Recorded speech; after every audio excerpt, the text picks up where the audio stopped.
وبعد.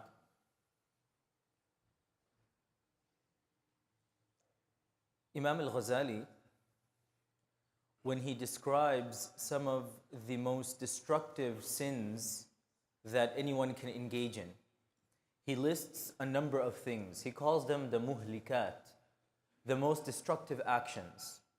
One of them is obviously the haram actions such as riba, consumption of alcohol, illicit relationships. There's a long list of these actions.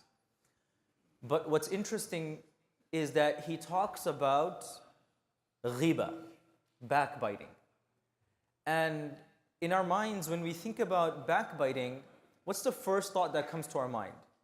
One person goes to another person and they talk about a third person who would be upset if he knew what they were talking about. That's ghiba. But it's interesting that he doesn't talk about ghiba in that context. He talks about ghibatul qalb. What is ghiba of the heart? He says ghibatul qalb, ghiba of the heart is when a person sits down and has suspicion of someone else. So let's say, for instance, I read a text from someone that says, oh, such and such person did this. Without investigating, without looking into the matter, in my mind, I start to develop and spin the story that, yeah, this person is bad, this person committed this sin, this person is problematic, don't trust him, he has no integrity. I haven't done my research. It's a suspicion that's baseless, that's not founded on anything.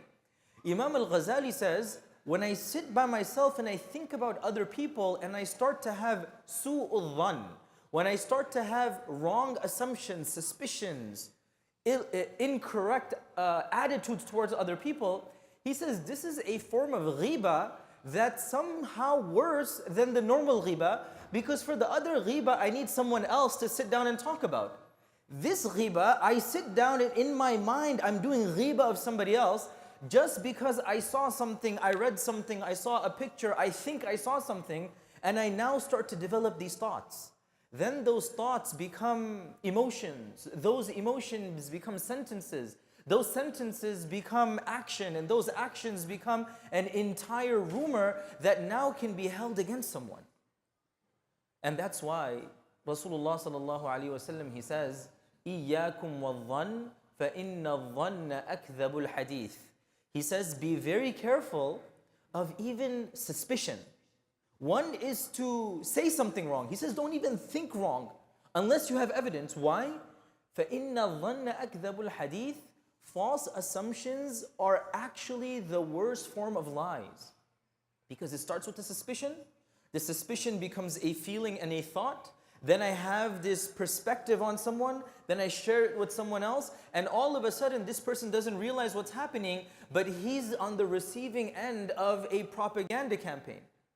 And there's a lot to talk about, and inshallah we'll try to focus on in the next session where we talk about the story of Aisha radiallahu anha and how she was the victim of a slander and a lie and a suspicion that really brought her to tears and affected her traumatically and emotionally.